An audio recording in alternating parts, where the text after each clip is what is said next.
Welcome to Van Lathan's The Red Pill, where we give you the brutal reality of truth. Today's guest, Marcellus Wiley, ex-NFL player, current Fox Sports 1 media personality. I've known Marcellus Wiley for years. He is someone who is very outspoken, very opinionated on a great many things. And now he is on the show Speak for Yourself with Jason Whitlock. On the show, they cover a bunch of different topics that range from sports to politics to pop culture. So I wanted to get Marcellus on here and have a very spirited debate with him on the current culture of the NFL, about his NFL career. We didn't too much debate that. He just talked a little bit about it. But more specifically about his feelings towards Colin Kaepernick. I think it would be fair to say that Marcellus Wiley has been one of Colin Kaepernick's loudest critics in all kinds of different ways, both from the kneeling itself to the current sort of schism, I guess you would say, between Colin Kaepernick and Jay-Z. I am one of Colin Kaepernick's loudest supporters, and I remain that. So it was interesting to me to get Marcellus on the podcast to discuss what exactly his problem with Cap and Nessa are, and Eric Reed and Kenny Stills, and any of the players that are choosing to protest in the way that they are. I wanted to do that because I wanted to have a rational conversation with a guy who I've known for a long time, who I consider to be a rational black man, figure out why we are on different sides of this very fundamental issue to me. It was a great, very spirited, a long conversation. Get ready for a little bit of a longer podcast than what you might be used to. And it produced something that's very important. It produced no enemies. No enemies were made, although disagreements were had. I think it is incredibly important to protect Colin and Nessa. Marcellus Wiley doesn't think so. That's a conversation that's happened in barbershops all over America. We had it here on the Red Pill. It was a good talk. He also talks about his time in the NFL and about his very controversial co-host, Jason Whitlock, and why so many members of the black community have a problem with Jason Whitlock and whether or not those people are right or wrong. So, Pops and Pills, we're going to get into that. Before we do, though, I want to say something real quick. Shout out to all of my white friends out there. Shout out to you guys. You guys, we talk. You hit me up. You're white, but you're okay. I love you guys. Have a lot of friends from a lot of different backgrounds, but I'm shouting out my white friends because I put a lot of pressure on the white people, and my white friends, you're there for it. A lot of the allies out there is very important. I will say one thing though, and this is very important for me to say. I had a homeboy of mine, and he was of the Caucasoid persuasion. Hit me up recently and it's like, man, what's this whole deal with Colin Kaepernick in the NFL? And I explained it to him as best I could. Then he hits me up a little later. He said, Van, what's this whole deal with Popeyes and Chick-fil-A? I explained it to him as best I could. He hit me up this past weekend. He asked me about something else, and I said, no. No more. I'm not explaining anything anymore.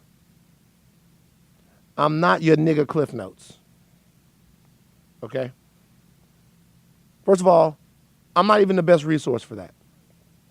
This goes to anybody who is not black. If you want to learn about the black experience in America, James Baldwin, Toni Morrison, Alice Walker, Ta-Nehisi Coates, Spike Lee, Bill Duke. There are so many people that you can learn it from that have been so eloquent for such a long time. Elijah Muhammad, Malcolm X, Dr. Martin Luther King Jr., Medgar Evers, Angela Davis, Bayard Rustin. So many people from the past and the present. Cornel West, Michael Eric Dyson, DeRay McKelson. So many people out there that you could go and look at what they've done to get Louis Farrakhan. So many different people. You can get all different types of the Black American experience. Go and do the work. I'm not doing that anymore. I listen, I'll have the conversation with anyone. I love talking about my people. They're beautiful. But as far as summing it up and giving it to you, no. Go do the work. Dive into it. Because it doesn't matter anyway, because all we do is explain the same shit over and over and over again. You know, it's the same cycle. Christmas and the holiday season is coming. We know that when the holiday is coming, that means that white people are going to fuck up. And sometimes they don't want to even try. It's going to be Christmas coming up. I bet you this Christmas there's going to be a problematic headline like how Kim Kardashian invented Kwanzaa or something like that. She's going to celebrate Kwanzaa, and then she's going to have started Kwanzaa. Okay? We got a little bit of the summer left. Before it's over, I guarantee you a white woman will have invented box braids. Then what happens is, after that happens, somebody comes to me and they go, Van, explain to us why Kim Kardashian didn't really invent Kwanzaa. Or Van, explain why it's not okay to say that some Caucasoid lady made box braids okay. Then we explain it, you forget it, and you do the same shit again. What I'm saying is, for anybody, not just white people, black people, all cultures, if you want to really understand a different cultural perspective, take the time to dive into that culture. Not just from what you read or watch. Try a diverse set of opinions from all over that sort of cultural sphere. Do the work, though. Because you don't have to continue to do it if you're around real people, listening to real people and the luminaries from that spot, you'll get an understanding of it. As for me, not the nigga Cliff Notes anymore. I can't tie it up in a bow. I got too much other stuff to do. Okay? I love, we can talk, we can be pals. We talk about the issues. But as far as explaining to you, I'm not even qualified to do that. There's no one black man that's qualified to do that. There's no one black woman. Actually, that's not true. Black women probably could do it. They explain. They're good at that. Yeah. But I don't even know if you guys want it from them, because they're going to give you the real a little bit too much, and then your fucking head's going to pop. They're going to look at it, well, I'll tell you what. I'll tell you about the problems your people created. That's how it's going to go, and I don't know if you guys really want that. But, yeah, the black women probably could. Very few things they can't do. But don't do it to me no more. Okay? We can talk about other things. All right? Like, we can talk about stuff, I don't know. I'll tell you one thing we can talk about. One of my white homeboys, he, this past weekend, he built a birdhouse. Let's talk about that. That's some shit that none of my black homies would ever do. If they did do it, they definitely wouldn't tell me about it, because I put the drive on your ass. Spend your whole Saturday building a birdhouse. Talk to me about birdhouses or little baby bird baths or something like that. Little stuff like that. You know, you're back in the garden, you're doing shit. That's the white shit that we could talk about. Don't ask me about my culture anymore, though, because I'm sick of it. It's been nearly 40 years of this. So I love you, but no more Cliff Notes. Not here. Not for me. All right. Peace. Love you guys, though. Love you. All right, Marcellus Wiley is coming up real quick. Before we get to Marcellus Wiley, I would like to say something else. Marcellus Wiley says in this podcast, this is going to be really quick. At a certain point, he says that Colin Kaepernick has had offers from opportunities from a lot of different NFL teams, and for some reason, he's either squandered those opportunities or he's turned them down. That is a narrative that I am hearing all over the place, that Colin Kaepernick has had offers to play on NFL rosters or opportunities, and he's either squandered those opportunities or turned them down.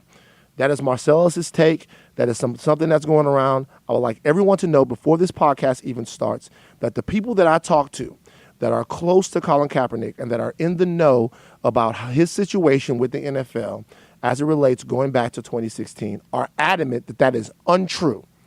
They are adamant that Colin Kaepernick has not been offered a tryout, not been given the opportunity to actually play on the team or sign with the roster. He has never turned down an opportunity. There have been no opportunities, and that he is being blackballed. So you're hearing that a lot of different places. You're hearing those rumblings come out a lot of different places. Interesting that they're coming out now. But the sources that I've talked to that know this situation intimately are adamant that that is not the case. All right, we're out of here. Pop some pills. Good podcast with Marcellus Wiley. White people clap for Marcellus Wiley.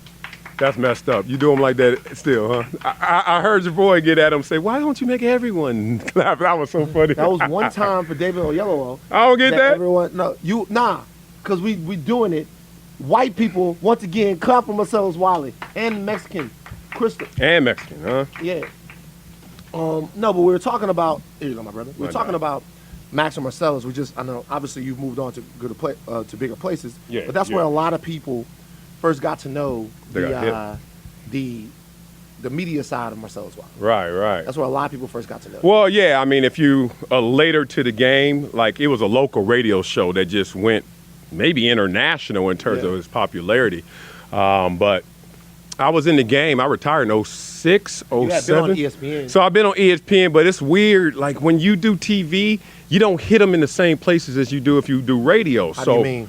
Like when you do radio, people are so in tune and so intimate with the experience because it's just you're coming through the ears directly to the brain where there's not this overload of sensories. Like when you're on TV, they looking at your tie and they looking at, oh, is his makeup messed up? Is he looking at me right? Before they even really digest what you just said.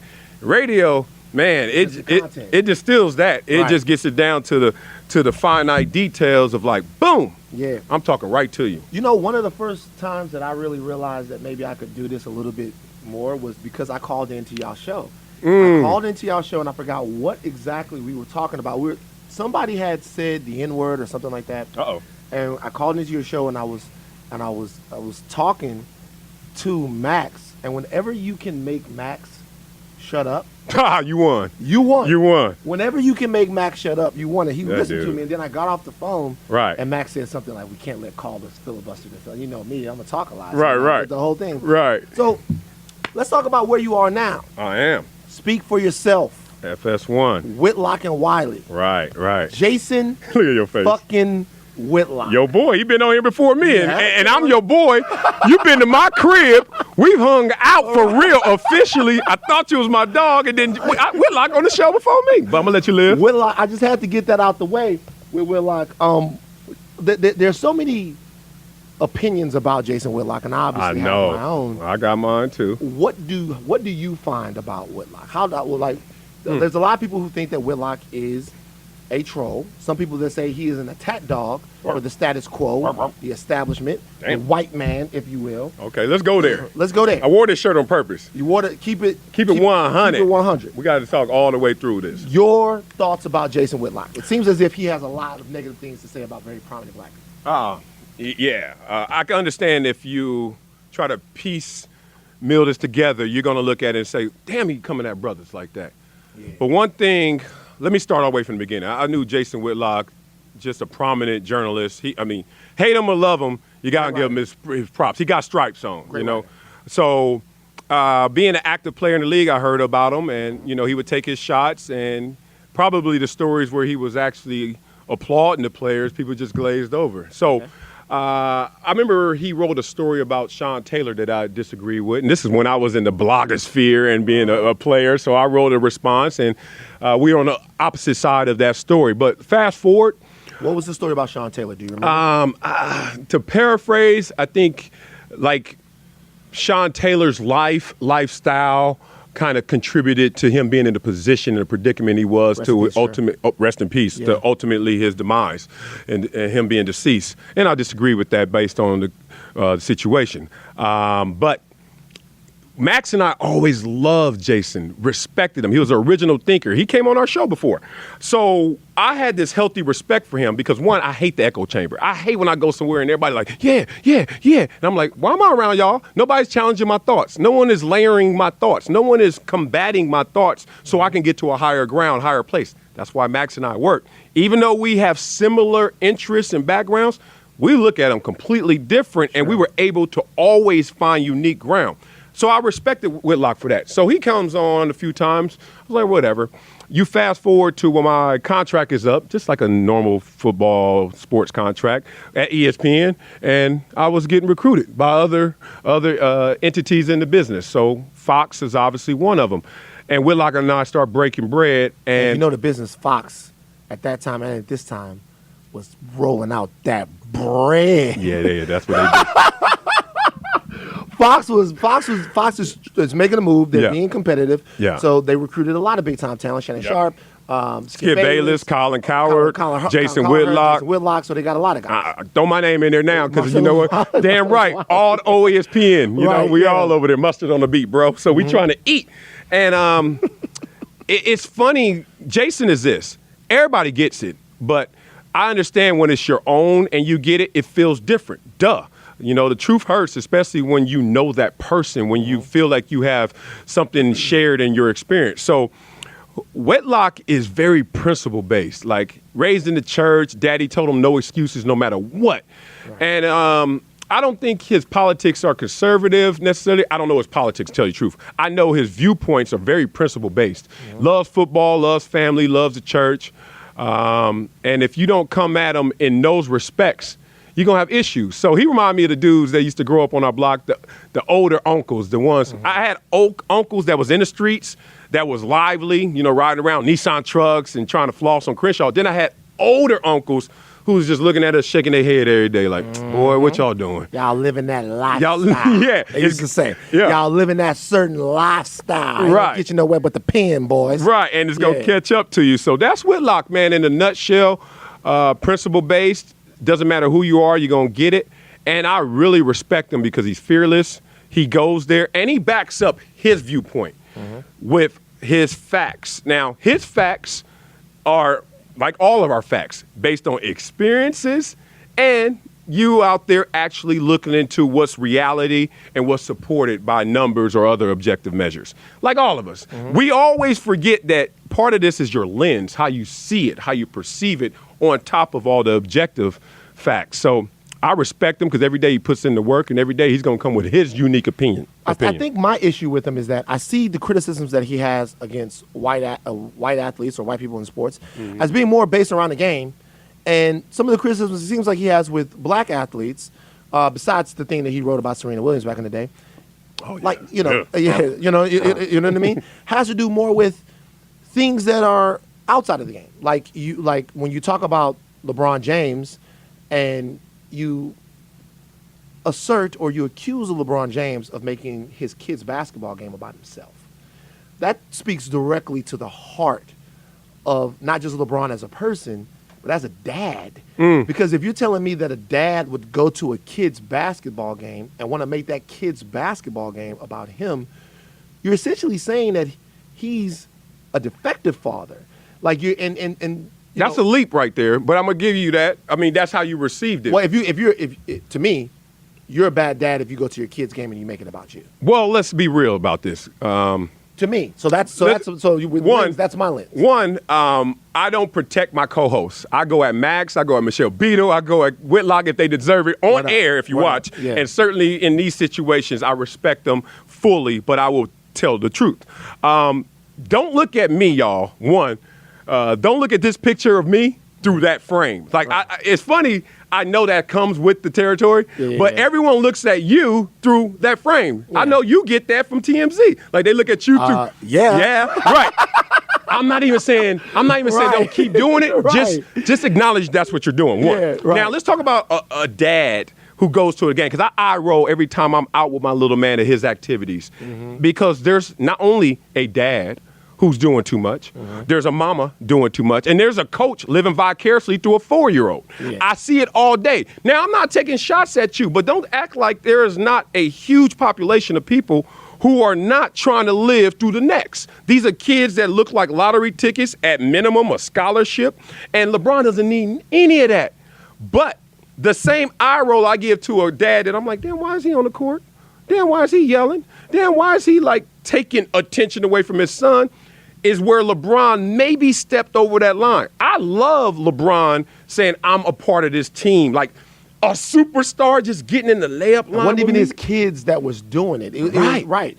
Right. And so I love that. I talked to the director of the tournament, and they said that as far as the people there, they dig that. They love that. It draws eyes to their tournament, and LeBron is so engaged, and especially when you look at that type of story with a brother who didn't have that and longed for it. Yeah. To me, sometimes when I'm looking at that, I'm like, let's say you feel annoyed by that.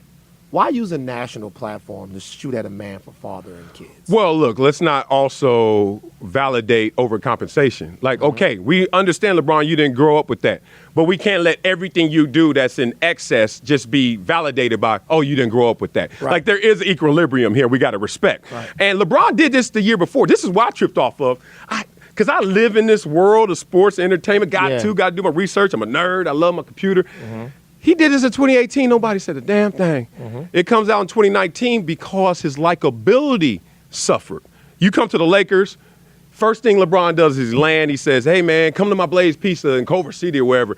Laker fans. Right. Did he show up? No. No, he didn't. Okay, so and they already like, what up, dog? You in L.A., you ain't Kobe, and you already over here flaking. Then they start Well, by the way, if you know L.A., flaking is perfectly okay and acceptable in L.A. It's something that lets you know that LeBron was actually being a part of the culture here. Flaking is... Nah, depends on what side of Wilshire you on. Word up, okay. Okay, you can't flake on that side. You know what I'm saying? Don't you go can't. south. Nah. So anyway, he did that. Then you're not Kobe. Then they hit the murals up. And then they had a press conference. And then they had the team celebration. He flaked on that on the owners. Like the owner, Jeannie Buss like, yo, LeBron ain't at our damn holiday party. So people started looking at LeBron a little sideways. Then he goes out there and gets hurt. Longest injury of his career. The Lakers don't make the playoffs. He's trying to trade for Anthony Davis, blah, blah, blah. All he's saying that is because now your likability. So many people need to look at sports through the likability lens when it comes to media. If they like you, guess who's writing these stories? Someone who likes you. It's going to be glowing. They didn't like LeBron in that moment. The same thing he did the year before, they just snoozed right by it because he was still LeBron, went into the finals, was balling. Come to the Lakers, underperform by expectations. Back. So I'm not blaming Whitlock. I'm not blaming individuals. I'm blaming that the climate changed for LeBron. And this is what you expect when you're coming down the ladder in someone's eyes. Whitlock been on his ass for a while, though. Whitlock, that's real. Whitlock got on him for doing an equality commercial. Damn. We can't celebrate equality. LeBron did equality. You're not equal, LeBron. You're a 6 foot. I'm like, he's just trying to promote equality. Anyway, You stupid. but you guys got a great show. Obviously, appreciate it. those two perspectives are dueling. Yeah. At times, do you ever find yourself in? Do you agree with Whitlock more than what you thought that you would? Now that you know him on a human level, do you have a different opinion? I mean, you knew him before, but now that you work with him, do you have a different opinion of him before you went in to speak for yourself? No, I don't agree with him more. I will have a greater respect for our disagreements because, way to put that. you humanize anything. Like that's the beginning of racism and discrimination is I don't know you. So no matter what you're going through, your plight, not processing it because you're not a human to me. But as football has done for me, when I put my hands in the huddle and finally saw a white hand, and I was like, damn, I don't even see a white hand at home, at the crib, in my hood, and I see one in this huddle. Where you from? What's up with you? Talk to me. And all of a sudden, you don't look at things so much for the differences as some of the similarities. So it may come out like assimilation or selling out or changing and compromising, but what happens is you humanize your differences. And so I disagree with him a lot. Like if you watch the show on the daily, if I had to keep a scorecard, it's probably 6 or 7 disagreements. But what we do, like what Max and I did, is we ain't sitting up here shooting. Sports talk turned into like combative talk. Like All talk turned into that. No. Not speak for yourself. That's why it's called speak for yourself. I know, I'm saying, but most talk you're right. now Yeah. has turned into combative talk. Because you get the boom. People want to click into the drama. Yeah. It takes away the drama from their world and puts it on you. And I want to hear y'all get it. Pull this tug of war rope. Yeah. But Max and I were able to layer. You disagree? I disagree. We had arguments about ants versus roaches on our show, and it blew up because we disagree. But we were like, we're going to build this thing into something. With Whitlock, when I disagree with him, I make sure that I keep my eyes on the prize of trying to build to a new space that incorporates everybody out there watching, not just my side or his side. When you hear people say that he's an Uncle Tom, Oh, do you think that is true? no. Uncle Tom, sellout, coon. When you say those words to me or to anybody I know, or it just leaves your mouth, immediately I say, can you dismiss yourself from the grown person's table? Like grandma used to say, boy, sit your butt down. Like, I say that because you've run out of ammunition in terms of facts, in terms of properly articulated opinions. So now we got to go ad hominem. Now we just got to go, forget you, I hate you, in a word. Right. I'm not built like that. Like, I'm not a fighter. Despite where I'm from, despite my size, despite my look. Tell them where you from, Sel. Compton. Yeah. Compton via South Central. Word. Via Harlem. Damn. You say that didn't, via Harlem, man. It's all the places. Went to school, yeah. So you're saying that didn't harden you, that didn't make you, I mean, not that you're not hard, that didn't make you a fighter, someone that's always No, I'm not hard. looking for confidence. No, I'm not hard. I'm so hard that I ain't got to be hard. Word up. You know what I'm saying? Like, that's what people gotta understand. When you really from it, you ain't got to flex it. You ain't got to fake it. Y'all remember Menace? Yeah. What was MC8? He was the old head. He was the What was A-Wax? Yeah, A-Wax. You almost thought he was / comedian or Right, something. right. Because he had Both of y'all sound like some bitches. Both of y'all back to scared to go peel these punk niggas. Give me my motherfucking joint. Shout out to MCA, man. Shout out to my dog. I love him so much. Helped raise me with them words. But the point is, I grew up where there was a condition where the ones who really were about it, they didn't want to promote it. They didn't want to show it because they was like, for what? I'm already going to go there. I got this security. But the ones who weren't necessarily the general, always on the mission to show more because they wanted to be the general. So when I get in these situations and somebody calling you out your name, I'm like, oh, you're trying to prove something. What you trying to prove? And it's a myriad of reasons why people try to prove something. Depends on the individual. Now, you talk about football. Obviously, you had an incredible football career. Oh, it's gotten better since I stopped playing. I tell Word you. up. It was damn good when I retired. Now it's incredible. Well, no, you had to. I did that. I tell you what, I look at it. I did that. Like, to get to where you were, to be drafted as high as what you were, Yeah. make it to the NFL, Right. have, 10, 11-year career? 10 years. 10-year career. A decade up in there. A decade in the NFL. I was just, and this is no disrespect to any of these guys, I was just looking at, like, Peyton Hillis. We were just looking at Peyton Hillis' stats today. Yeah. Peyton Hillis is 32 years old. Right. And you know what I mean? And you think, damn, like, it's his football career is over. And you look at so many of the guys that were so big, 31, 32, 33, or whatever, they didn't get a decade in the league. They didn't get, they some of them got 4 or 5 years. So if you play 10 years in the NFL, that's a big time. Yeah. So what did you learn from football? Because you showed great football promise early in your life. Yeah. Then you go to Columbia, which even that, is a lot different from a lot of people wouldn't have gone there. Right. We hear so much about football. What did football teach you, if anything?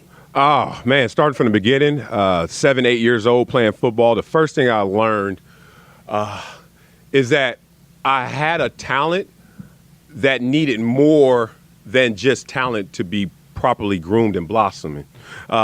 Think about that. Like, I'm in a huddle, and I'm faster than you.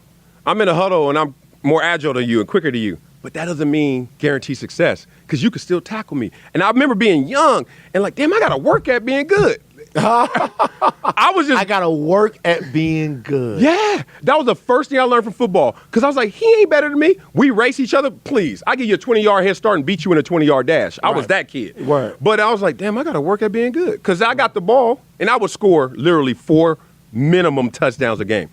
But I got the ball 15, 20 times. What was happening to the other 10 carries? They get me. Right. So the first thing that clicked with me is like, you got to work at being good, dog. And then the second thing was, like I said before, I start seeing different complexions and different backgrounds in my same huddle on my same team. From there, you start to really get from football pain tolerance, work ethic, discipline, dedication, all that corny stuff on the locker room when you walk in. But it was real. And then you learn how to fight through adversity. And then you learn not to be scared by physical presence. So when someone walks off a bus and you young-minded or you just getting into the game, you see 6'6", 330, you think he's great. Right. He's too big. Look at all the muscles. But when you play football and you put him on his back, and then you realize the 5'8", 170 dude put you on your back, Right. you start to know which way is up. Word up. Never judge a book by its cover. So I think my decisions were heavily navigated by my football experience, but then it clicked. Football is a means to an end. It's not my identity. I'm not a football player. When did that click? High school. Wow, that early. Yeah, you know why? Because when I tell you I was the shit, like in Pop Warner, I'm top 5 ever. Right. I got tapes to prove it. If You're one day a top 5 Pop Warner top player 5 running back Pop Warner ever. Getting recruited. I couldn't even get chili cheese Fritos. I go to the snack stand after my game. Right. It was literally recruiters like, yo, we got to talk. Right. Now, this is pre-social media, so I'm not Bronny James and all Yeah. them. But, yeah, it was a problem. I was like, okay, cats, parents walk up to me. If you stop number 5, we can win. I'm like, I'm number 5. Get your finger out my face. Everybody in my face. I'm smoked. I didn't lose a game till I was in my 4th year, and that was my championship game. So we like 50-0 before my championship game first loss. So it clicked when I'm winning national track championships, setting national records, and I'm killing it in football. And I'm a nerd. Like, I was a nerd first. Word up. Academic decathlon, all this spelling bee. And I'm like, boom. All of a sudden, I had Oscar slaughters in my knees. Had it too. You had that? So the growth spurts up. It was off the tendon a little bit, and like I had to wear a cast. I had to wear a cast on my left knee. Yep. And for a whole time, and like I had the same thing. Same thing. And it shot me down. Like, I went from woo to which was still nice, Right. but it wasn't that dada. What shot you down about it though? Because I wasn't coordinated. I wasn't as fast. It robbed me of a lot of my athleticism. Yeah. So it shot me down. And then first thing I realized is like, damn, when you ain't that guy, Yeah. there is a lower class. And there are classes on any team, any situation. I was like, oh, they're not laughing at my jokes the same. Interesting. Oh, coach ain't just looking me in my eyes all the time. When he talks about us winning, he used to look Looking at you. only me. I was Yeah. like, no, they got a block. Right. But now he's just looking like, all y'all. I'm like, oh, y'all, what happened to me? Right. And then I was getting sorrier. I wasn't as good, just being real. And then it clicked. Like, you ain't no damn football player. You play football, so let's play the game. Rules changed for me. And then once that happened, I started looking at the schools that were recruiting me differently. I changed my lens. I was like, nah, I ain't going to no football factories. Much respect to all those who went to the big football schools. But I was like, that's a 4-year mesmerized experience. And they were talking about jogging suits and the gloves and all the girls and the stadiums. And I was like, you know there's a means to an end. You're going to be, like you said, Peyton Hill is 32. How about you going to be 22, bruh? And you gave all of your opportunities up to go to a greater academic school to do what? To be second string, 4-star recruit at a big school just so you went to some bigger parties? I start making different calculations. Respect to all who did that. And that's why you chose Columbia. What Yeah. specifically made you choose Columbia over? Who recruited you first of all? What schools? Yeah. UCLA. The top schools was UCLA, Cal, Berkeley, Columbia, Arizona State. That's why I narrowed it down to. And you chose Columbia over those schools because one, it was my recruiting trips. Really, I didn't choose it like first. I still was a 17, 18-year-old caught up. Yeah. So, I'm like, I came back from my recruiting trips telling cats, yo, man, I went to UCLA and this and that, and they like, all my boys, all my peers, damn, man, when you go up the Rose Bowl, come on, man, you gonna hook your forehead? I'm like, yeah. And then I remember telling my teachers that, and they were like, oh, that's cool, that's nice, congrats, man, you've been working hard, tremendous success. But then when I went to Columbia and came back, I told all my boys, man, I went to Columbia. What? Columbia. What that's it? Where that at? they were like, is that in South America? Right. I was like, damn, dog, this is what I'm dealing with, right? But then I told my teachers the same thing. Their eyebrows jumped off their head. Up. Go there. Opportunity of a lifetime. Opportunity of a lifetime. Go there. And I was like, why? And they started to break it down to me. And I still was caught up, but I was like, you know what? If I'm truly going to be engaged to this is a means to an end, I got to have the greatest alumni base I can have that's going to be uber successful. And let's be real. I'm going to be a big fish in a little pond. So if I can't ball here and get out of here, Jerry Rice went to a small school. Walter Payton went to a small school. Shout out to the SWAC, both of those guys. Right. Yeah. So if I can't go to a small school and get it, I ain't going to blame my school. I'm going to blame me. So I rolled the dice and went out there. What did you learn there? Oh, man. Being a guy like that in an Ivy League environment, what did you learn at Columbia? What was the biggest takeaway? First thing was like social shock, because I love New York just in fantasy. Because I'm born in 1974, so when Breaking comes out, Beat Street, Rainbow and all that, Right. I was like, there's only 2 cities in the world that I gotta just touch. Right. It's L.A. and New York, and I'm already in L.A. Yeah, So let me yeah, get to yeah. New York. So they had a leg up because of that. But beyond that, the social shock, like just the city is pedestrian, everybody walking. In L.A., everybody driving, so that was weird. People cursing you out like civil workers, like the dude who's supposed to take my bags and stuff. Right. He like, motherfucker, hurry up. I was like, you want a tip? Like, this dude is on my head. It was weird how I was kind of caught off guard. You see 20 dudes in New York in front of a bodega or in front of the brownstone.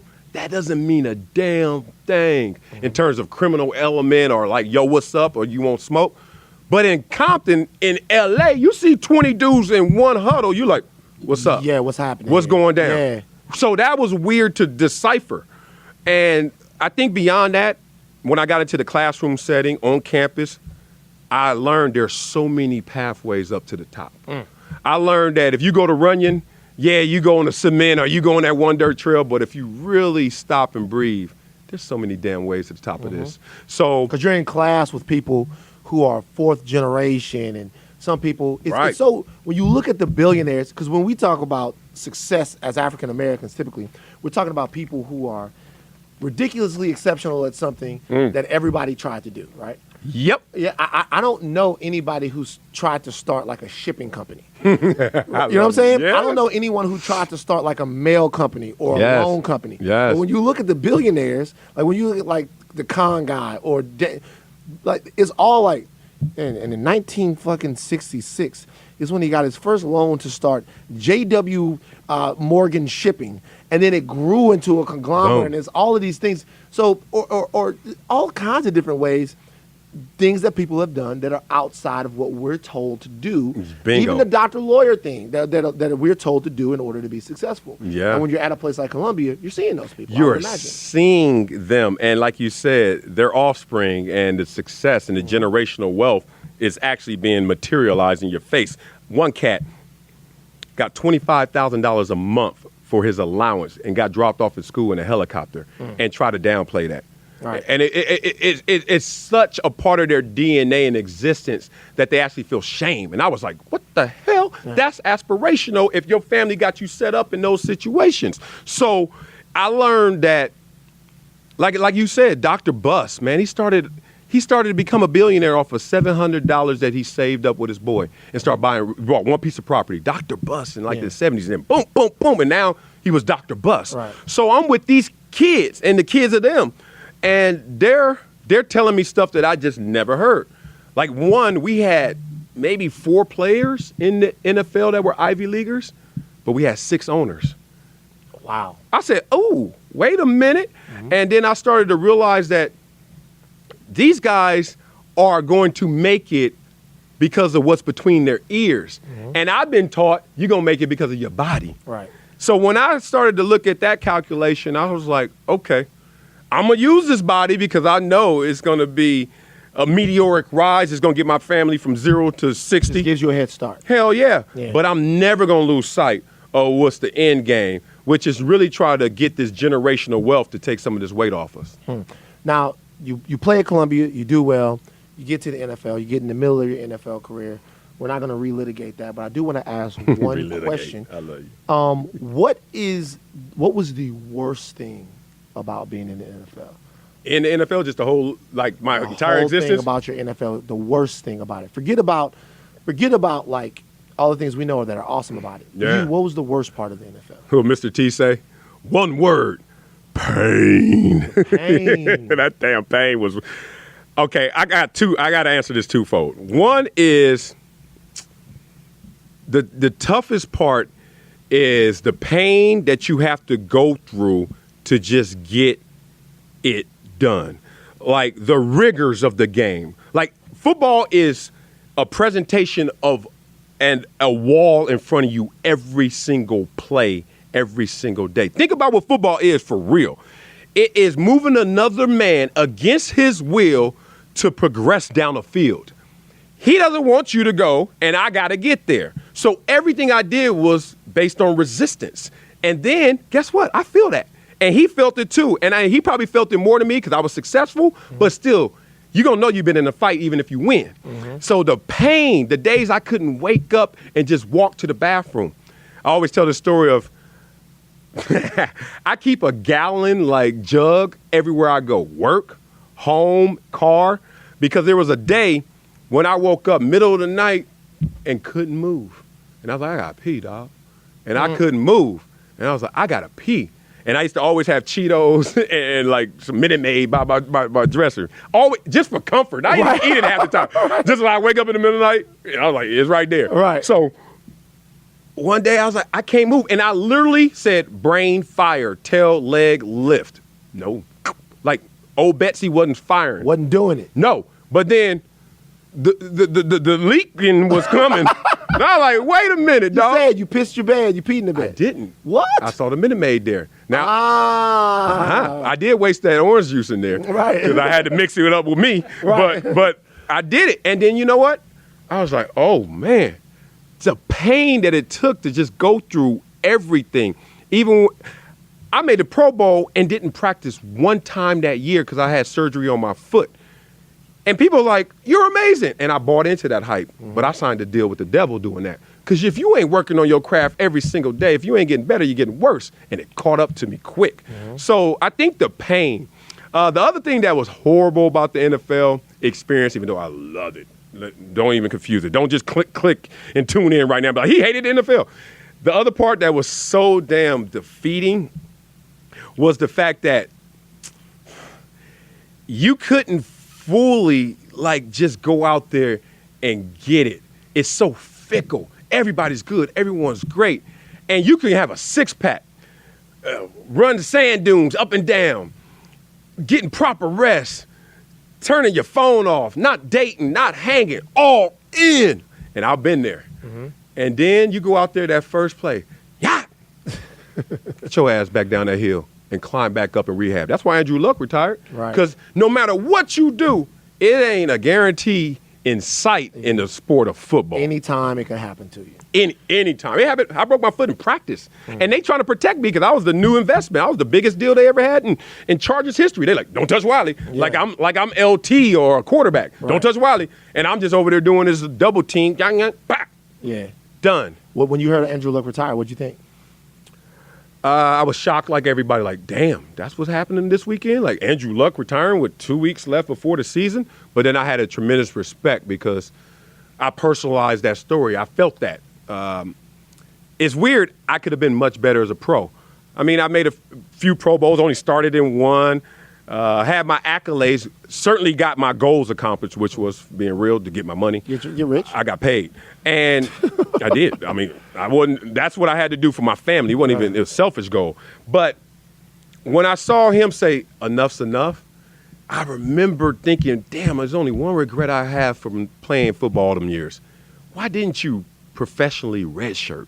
Because I was. When you say professionally redshirt, what do you mean? Like just tap out for a year, recalibrate, rehab, get your body back. Because I had 4 surgeries in 3 years that robbed me of my prime. Despite balling through those surgeries and that rehab, I was just killing myself. So when I fell off the cliff, it was steep. It was steep, brother. Yeah. But if I had redshirted, just like, you know what? Stop trying to be almighty and try to just do it all. Just tap out.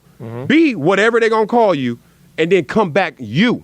Right. Andrew Luck retired because he finally realized I can't be Andrew Luck. I could be great to Van. Right. I could be great to Marcellus. I could be amazing to the world. But if I ain't me, what the hell am I out there doing? Because he knows the inevitable will come. Sooner or later, we're going to get critical of his ass, and then it's all going to go down from there. You think he's coming back, or you think he's done? Oh, yeah, he's coming back. I don't think the NFL, though. I think the first play is the XFL. You think Andrew Luck is going to leave the NFL, well, I think it was $60 million on the table, and then go play in the XFL with his dad? Yeah, because the XFL going to be real. First of all, don't laugh at that business plan. Listen, I'm saying they tried the XFL before. Oh, don't do that. And it failed. Yeah, Bill Belichick failed in Cleveland. Well, in New England. It's not a league. That's what I'm saying. So you're saying it's, to you, it's viable that he would leave the NFL and go to the XFL? Look, I'm over here wishing and putting it on him. I'm mapping my wishes on him. But wouldn't it be amazing if he rehabbed, recalibrated, red shirt, and then his dad's like, so what you gonna do? He's like, Dad, what we gonna do? What we gonna do, Pop? Like, your league needs some pop. Wherever it is, Andrew Luck joins that league. Yeah. So how much y'all got for me, Daddy? Because I really don't need the dough. Obviously, I already left up to $400-500 million on the table, so it ain't a dough thing. Mm-hmm. We already have generational wealth because you played in the league. Mm-hmm. Pop's got a $20 million guaranteed contract as the commissioner, and Vince McMahon behind this thing. Right. So let's wait a year or two, let y'all bubble, and then let me come in there and jump in this and let's do this. I say that's a real option. Or go back to the league, the same league that booed you when you were walking out the damn stadium, which is nothing wrong in terms of going back to the NFL because it's the biggest and baddest. But if it were my daddy, if my little MJ, who's 4 now, if he was in that position, I'd be like, you don't want to help us out? Speaking of your little MJ, yeah, I've met little man before. I was out at Marcellus' house. Yeah. Marcellus does something special with the hot dogs. Remember the hot dogs? Hell yeah, I know. Marcellus, we threw some hot dogs on the grill. Marcellus did something special with the hot dogs. Shout out to Nick May. Nick knows. Nick knows. We stood there and just drank off tequila. Nick said something stupid that day. Nick said that, what's new? He said that Tracy McGrady was better than Kevin Durant. Oh yeah, he loved to throw that grenade and run. I love you, T-Mac. No. Okay, but your son, like, obviously, with your wife as well, she is an athlete. Yes, more athletic than me. Right. So your son is probably, most likely, unless something happens, going to have a genetic head start. You think? Over a lot of other kids. Right. You. It seems to have gotten a lot of enrichment from football. Mm-hmm. How do you feel about him playing? One, he can play flag football up until the high school years. Now, if he's a rising 9th grader and he's like, Daddy, I want to play tackle football because, 1, I love the game. 2, I will be dedicated to the process. 3, I hope to get a scholarship. And 4, I want to go pro. Me and him going to go to his favorite restaurant, and we going to book a table way in the back, and we going to talk for hours about the good, the bad, and the ugly. And if he, at the end of that conversation, is still committed to that grind, go ahead, brother. But before then, I'm going to protect you from yourself like a corner man. I was 11 years old, man, bleeding at my elbow in class, sprained knee, getting therapy between elementary school and practice. The hell? But you know what drove that? I ain't gonna lie. The want to get out of your the conditions, yeah. my social class. Right. I mean, my mama was smart as all outdoors, but she had 2 kids at 17 and 19. Mm-hmm. And I come from a very aspirational family, even though the outside world maybe can't see it at first glance. My grandmother was in Watts, California when the Watts riots happened. Back in the 60s. Yeah, and she had her little spot over there. And then the Watts riots happened. She said, I got to get me and my 6 kids out of here. So in the same spirit of being aspirational, she moves from Watts to Compton. Now, people don't know, Compton used to be white. Very nice. Yeah. Very nice and white. Right. My grandma moved to Compton. Then Compton. Kevin Costner from Compton. Yeah. Paul Tagliabue from Compton, I think, or something crazy like, damn, where he live at? By DJ Quick or something? So I'm like, that's my family. My mom has 2 kids by the age of 19, and she's like, my kids are not going to grow up the way I grew up, the way I'm living.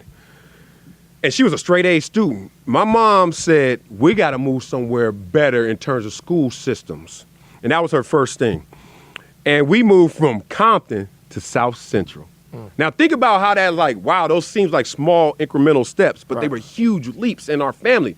So I'm living like hoodish. Mm-hmm. I'm off Slauson, so it's hood, but it's like, damn, I'm so close to Windsor Hills and Ladera Heights. Right. And I'm like, I want to be there. View Park. And I'm like, my boys, I used to go to school with cats that had a house, and my apartment was like the size of their living room. Word up. And I'm like, damn, all 4 of us sharing the bathroom. Right. So you could see it. It was right there. Bruh. So it gave me a drive, but it also just defeated me because I was like, damn, I'm sharing a bedroom with my sister. That's not even a bedroom. We lived in a 1 3/4 bedroom apartment. So our fourth wall was a sheet. A fourth wall was like curtains. It wasn't a wall. So whatever my family did in the living room shared space, we just was through osmosis living it. Right. They watching Eddie Murphy Delirious. We watching Eddie Murphy. Y'all go to bed. Y'all better not listen to this and can't watch this. What the hell you talking about? I'm 2 feet. Why would you take? We go here, right? Right. So I grew up faster than I desired. But to get back to it, man, when you live in that existence, it tells you a lot. You start to get a greater perspective. And I started to gain a perspective to always be inviting to new opportunities, even though some of them hurt, to new information, even though some of it hurt because it went against the grain of what I was conditioned to knowing. So we're on the subject of the NFL. Let's talk about someone who has a brand new affiliation with the NFL. One Sean Corey Carter, better known Jay-Z. as Jay-Z. Jay-Z. One thing that I know that we vehemently disagree on Oh, okay. is Jay-Z's and Rock Nation's new partnership with the NFL. Oh, okay. We don't vehemently disagree on Jay-Z. I like Jay-Z. Believe in Jay-Z. Is he top 5 for you? As far as rappers? Yeah. What you mean? As investors? Yeah, as a rapper. The hell are you talking about? What are you talking about? Yeah, he's definitely top 5. Like, listen, this way I look. He ain't top 5 for me, probably. But in terms of success and accolade and GOAT, yeah. Marcellus. But in terms of like combine numbers, Marcellus. come on, man. Marcellus. Andre 3K. Marcellus. Lil Wayne. Hold on, before we Jerry Curl Ice Cube. Oh, no. Before we get to the NFL shit. I got 3 off real quick. Are you going to tell me right now that Jay-Z is not a top 5 rapper of all time? Rapper or you mean artist? Nigga. I said wow, rapper. you went there? Well, like, You know I don't use the N-word no more. I can't even fire back. Right. Jay-Z is not a top 5 rapper of all time. Rapper? I wouldn't say that. I would say artist, success. Like, is Tom Brady the GOAT at quarterback? Obviously. But in the combine of quarterback skills, which I would think rap skills, you hit me? Okay. You know what I'm saying? 6 Rings is amazing. All them albums is amazing. We'll table the Jay-Z Rock Nation thing for a second. You don't want to argue me. No, I'll come back. No, we're going to stay here. So this is the way I look at it. Y'all AC, y'all on a budget in here? But AC this is the way I look at it.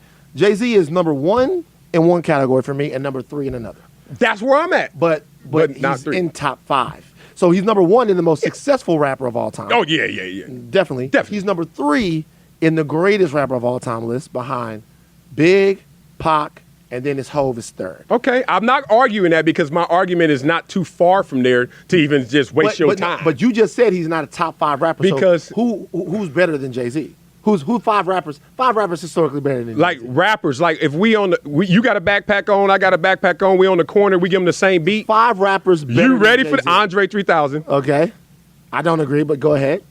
Wait. You know what? When I hear that, I'm gonna get up from the grown person's table. Wait. Andre is ill. Andre is ridiculously ill. He's crazy ill, but he's not just like better than Hove. He's not like Andre is ill. He's not just like better than Hove. But continue. This is your show. So 1 for the money, yes sir. 2 for the show. Dude, he hit. Okay. It wasn't over. Right. Like he didn't. Jay-Z. Okay. Oh, you still here? All right, you the GOAT. So you're saying that Jay-Z didn't come with it on his first album? Oh yes. Reasonable Doubt. It's one of the greatest albums of all time. Yes. And you know what it also is? Southern Playlist Cadillac Funky Music. You know what came behind that? ATL. Wait. I'm talking to a South dude getting the hype. I'm from Louisiana. You're not gonna make me hate on Outkast. It's self-hate. I gotta help you with that. So you said so. Lil Wayne.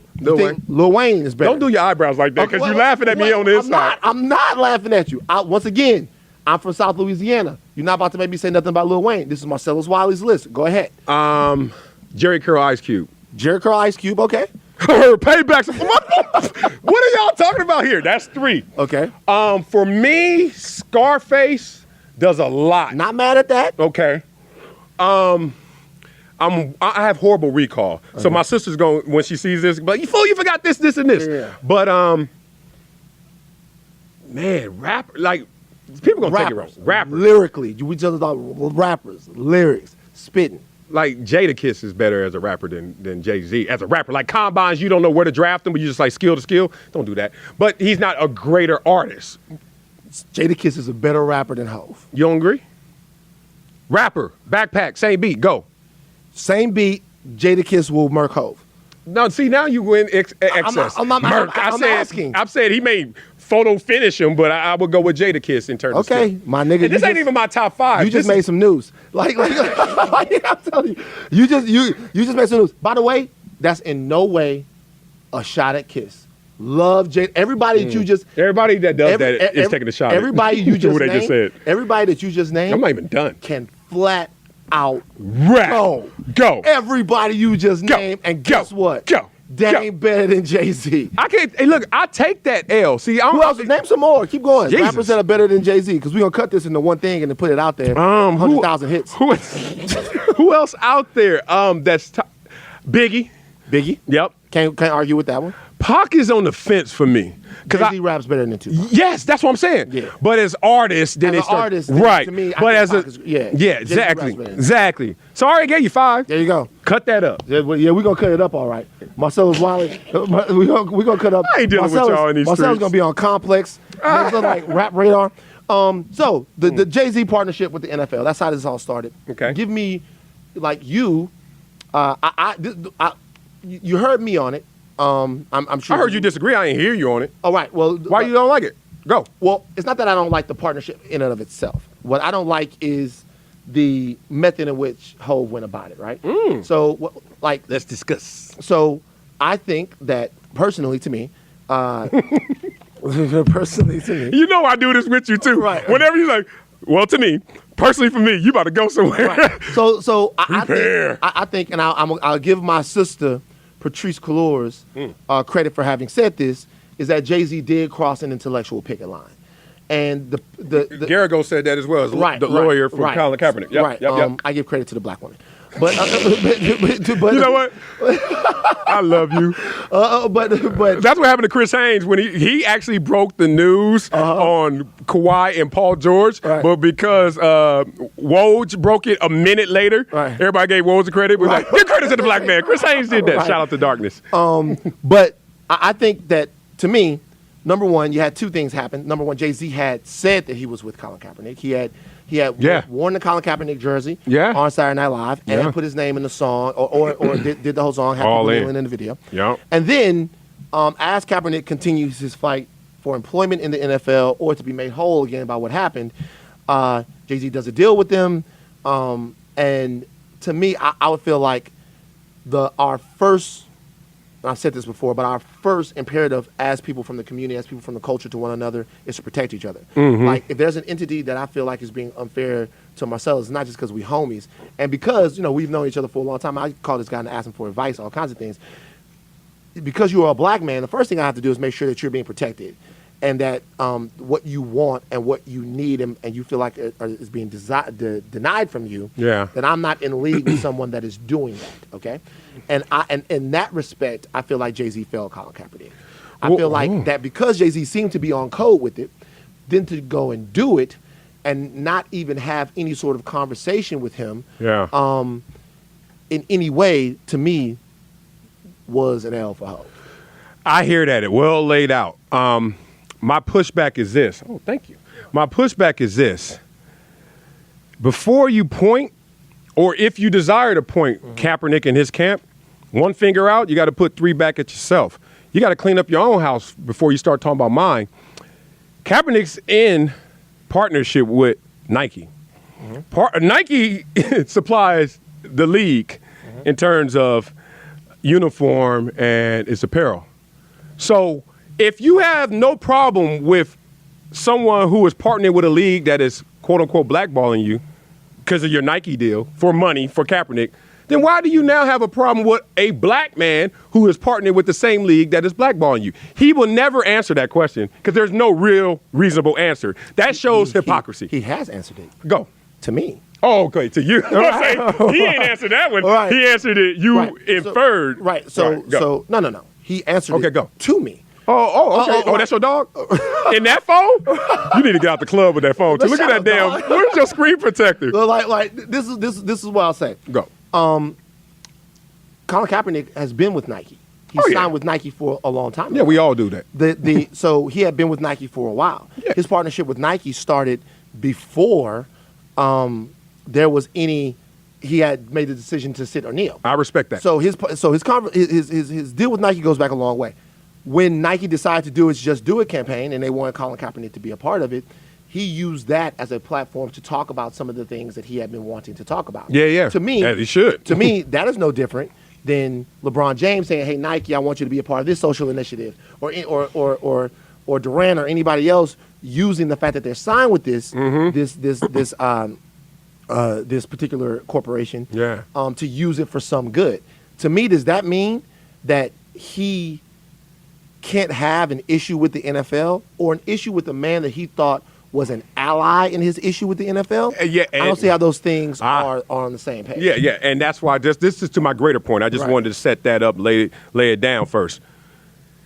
Kaepernick and his camp has turned this entire issue from an and issue to an either or issue.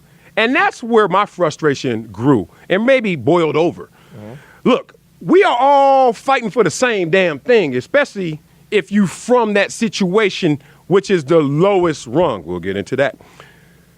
Kaepernick, it's supposed to be and. It's supposed to be Kaepernick, you coming at the NFL, you coming with Nike, and Jay-Z is coming to the NFL, and he's coming with his portfolio and his allies and his network, and we're supposed to aggregate that.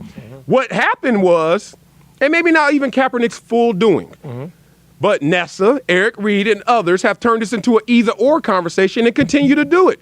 And it started, for me, what really jumped on my radar, besides the entire list of issues that I have with how they showed their leadership, was at the Super Bowl, Big Boy and Travis Scott. And that whole, it's either them being sellouts or whatever it may be, or not down with Kaepernick, instead of, and they are also trying to increase the platform and awareness. Travis Scott getting $500,000. Let's not sneeze at that. So when the conversation went from and, Van want to get in, and Marcellus and Van. But when it went from Marcellus or Van, Marcellus or either Van or him, that's when you lost me, brother. That's when I knew you lost sight of not only your cause, but how we roll. And look, Jay-Z, I am not sticking up for Jay-Z. Obviously, with my top 5 list, I'm not sticking up for Jay-Z. But I will say this. The game has changed. Therefore, the rules have changed. And a lot of people out there don't want to read the rule book. It's like, this is something that this guy told me. I was in, Barbados or something. And this cab driver was talking my ear off, but he had game and wisdom. And he was like, you know what's funny about people, man? They never read the manual.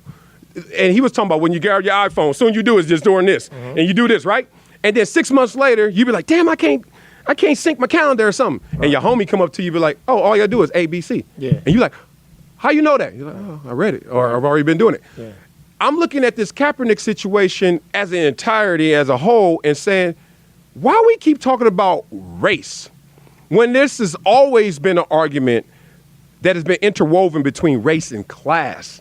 And I mean, you can Google Kaepernick and class conversations, and it may come up very few searches. But you Google race, and it's boom. Jay-Z understands the class argument and race argument deeper than all of us. I didn't grow up in the projects. I didn't grow up in that situation. And when Jay-Z is grown from that to a billionaire status, that's class. And then you talk about, I'm always black, this is never going away. Kaepernick's black, that's never going away. Now we got something that we need to understand. We need to fix it for those who have no voice, who have no power.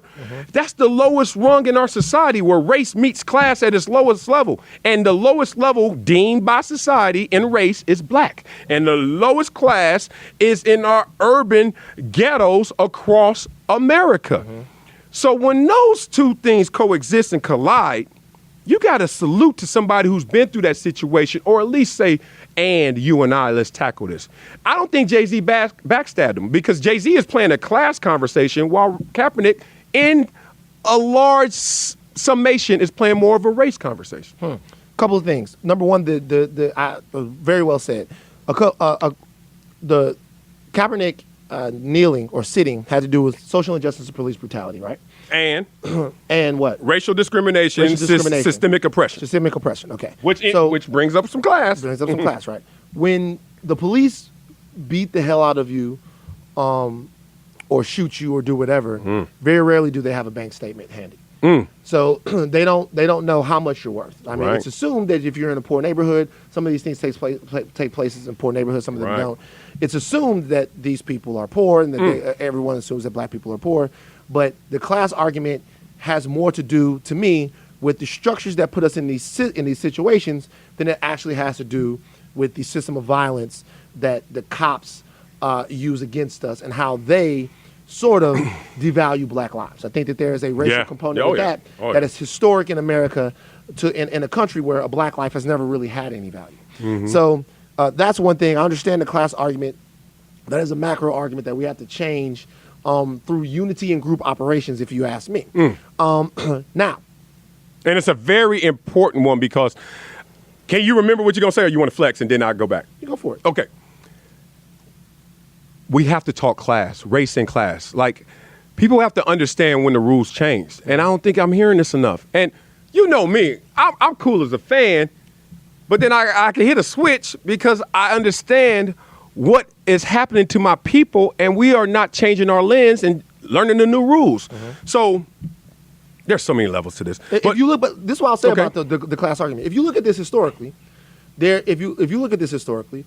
have been and were in different parts of the country areas where African Americans were thriving economically, where African Americans were trying to buy homes. Wherever you saw that, Yeah, the redlining, you I know. saw a Yeah. concerted effort Oh, yeah. to stop that. Yeah. And those efforts didn't have to do with, what's good for one economic group of consumers should be good for everyone. That had to do with, for better lack my French, is because they hate niggas. Yeah, yes. And so we are in agreement, right? but it's switched, and I'm gonna tell you when. And so for me, while we have more sort of economic opportunity and opportunity to coalition build through money than we ever have, there's still something in America that looks at the black experience in a different way. Oh, yeah. And we have to address that. So when we're talking about issues of race and class, I think that we can do them simultaneously, but I don't think that it serves us at all to prioritize one over the other. No, I'm not even trying to prioritize it. I am trying to say, let's give it greater emphasis. And here's the thing. So you're right. One, I got to tell my people, stop looking at the black existence through this myopic view that you're graded how black you are or your exemption from black conditions is based on just police encounters or brutality. That's myopic. There are so many more conditions that keep us down and choke us out in an invisible fashion before we even get to a physical realm to deal with the police. And I'm going to highlight that, and that's because of class. So what happened is in the civil rights era, let's say, Rosa Parks is in 55, 54, it was bubbling, it started, all the way to 68. Boom, civil rights era. And all of a sudden, whatever this system is, said, this overt racism, discrimination, we can't get away with this anymore. And the Voting Rights Act, obviously a 65, everything was like that. And then what started to happen? Let's go after class. Now, in coincidence with class, it's going to be black. Now, when Dr. King started doing that, what happened to him? Yeah, bang. So listen to me. And so really that gutted Dr. King's thing was, when Dr. King looked and saw, and LBJ and all of these people felt betrayed because Dr. King looked and saw, okay, this has all happened, and we have these civil rights, but there's still an enormous amount of poor people in America, and you won't be able to really ascend without that. What they do with Dr. King. They killed him. Right. Okay, so let's talk about it. Because we getting killed by the police, we get killed by the system, whatever it is, and then there are invisible ways choking you that you don't even feel until you can't breathe anymore. So let's talk about it. So I feel, because looking at the economic disparity of 1970, ain't no coincidence that as soon as the civil rights era ends, there's a line of demarcation, 1970 till present day. The economic disparity between blacks and whites is exactly the same. So something's going on beneath the surface to keep y'all separated. As rich as we are becoming, they're becoming rich as well at the same rate. And what started the switch is this. social indicators, which is based on class, started to say education in 1970 was 2x in terms of race. So a white kid, in terms of his educational situation, was 2 times greater in a position than a black kid in 1970. You want to know where that is right now, present day? Flipped. 2x for class, not for race. A poor kid put in a different social condition has a great chance of succeeding by the numbers. Let's go beyond the numbers. Let's just be real about this, because what is happening is us who are in better condition, we made a little money. Know this. Every rapper I know, everybody I know from Compton, except the mayor, shout out to Asia Brown, lives outside of Compton. It ain't because you ain't black, ain't because you ain't down, it's because of condition. So what happened is from 1970, I feel the system said, we can't come at you in broad daylight, but we can sneak you. You know how they sneak us? Listen to this. They sneak us with education. Think about it, just in class, just to highlight, I got to give this greater emphasis. When you broke, my mama moved out of Compton. Why? Education. She's like, you can't go to that school. She went to that school. She know what it is. Housing, opportunities, you brought that up.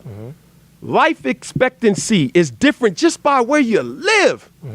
Your health and quality of life, criminal element. Like, I live down the street from rappers, and they out here rapping hard, keeping it real, down stuff, and living in a different condition. Right. No transparency there, but I ain't mad because it's entertainment. Incarceration rates, homicide rates per capita. But worse than all of this, you remember the whole no snitching and snitches get stitches? It used to disgust me. You know why? Policing, unreported victimization rates are higher in the hood than anywhere else, right? You know what the problem with all this is? If you add up that entire piece of gumbo I just served you, we talking about race when we need to be talking about race and class, to me, is defeating us. So a lot of us who have ascended in class have to highlight that, because what's happening to the people who are at the lowest rung, who feel the full weight, and I admit I don't feel the full weight. Oh yeah, police gonna sweat me, and they still do.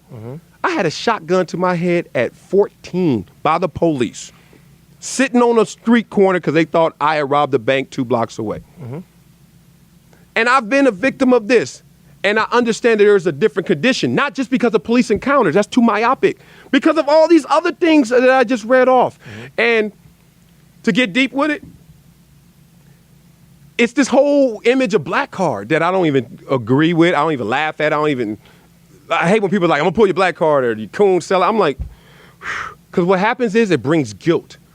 It brings shame to those who have advanced in their condition, who really want to give back. Because oh, I got to keep it down. I got to keep it real. I got to keep it low level. Right. When we are defined by that same damn low rung principle. Do you understand that? They define black people from Barbados to Virginia law to spreading through the South based on the lowest rung. Master said this. This is law. They made us the lowest rung. It's unreal how these predecessors, listen to this, man. When they said what is black in this country, it was basically you have no vote on what you are. And if you have one drop, the one drop rule of black in you, you're black. Now, everyone took that on face value, and we still been using that definition, even though it's defunct in federal law and it's not a law anymore. You know why that's so damning to us? Because when they said that, you know what the slave masters and owners were doing? Having sex with black women. Raping them. Raping them. Exactly, raping them. And then that child, by law, was deemed black. Therefore, I'm not responsible for that child, because that's not me. And that child is going to be fed into the system of slavery, because he is not my dependent. Bruh. Our definition needs to be as nuanced as our condition is. But we know that in the black experience, that ain't happening. Well said. This is what I would say to all of that. And this is why I marry the two things. All right. So I'll give you my worldview on everything that you just said. Let's do it. Obviously, economics drive America, right? It's capitalist. Right. Economics drive America. Right. So a couple of things happen. Number one, when we talk about economics, you can't separate, in my opinion, the first indicator of oppression, which is the color of your skin, because of the economic deficit that African Americans started in the country. Bingo. Right? Right. So free labor for X amount of hundreds of years, and then after that, you have Reconstruction and Jim Crow. All of those things which sought to keep African Americans in an economic stranglehold. Yes. To sort of prolong the effects of what became illegal slavery. Okay. So you're right away, in an economic sense, putting people behind the eight ball. Now, meanwhile, at that same time, Western European peasants were coming to the United States and being given millions of acres of land. Millions of acres of land to settle on, and to then start families that land would be passed down, giving them an economic leg up in America. Boom. The only difference between them and us is that they were white. Yeah. So the economic scales in America were tipped from the beginning. Yes. As far as not in favor of African Americans. I'm Now, with you, brother. we go over the course of history, and we look at things that have happened from big things like redlining, like we talked about, to micro things like what happened in Black Wall Street, or what happened at Rosewood, or any other place like that where African Americans seem to have their own economics. Or we look at the adverse effects economically of integration, and how the search for the American dream actually tricked a lot of us into believing that shopping at Albertsons was better than shopping at the store in our own community. All right, so all of those things. Let me tell you what the antidote to those things, those economic things, are to me. Greater focus on race. And I'll tell you why. Okay. Because that's an interesting conclusion. Let's go. And I'll tell you why. I like it. Because what I have to do in order to help advance, when I say greater focus on race, I mean not greater focus on racism. I mean greater focus on moving in unison with people who are black and brown. And the reason why that is because that economic, that condition has to become a coalition. So I have to look, when you talk about what's going on in communities around the world. I talked to some kids, and I looked at the kids and I talked to them, and they told me where they wanted to live. Where they want to live is, obviously, they want to go live in Beverly Hills. They want to live in Cheviot Hills. They want to live in Brentwood. They want to live in places like that. What I told them was that you guys could work together right now and make this community that you live in a lot better than it is right now. But what that's going to take is you working together. Because if you think at any point that the status quo in America, the white male power structure in America, the American government is ever going to invest into what it is that you're doing economically wherever you are, you're living in a fantasy world. So if black people are going to ascend in America, if any marginalized and oppressed group is going to ascend in America, they're going to do it one way, together.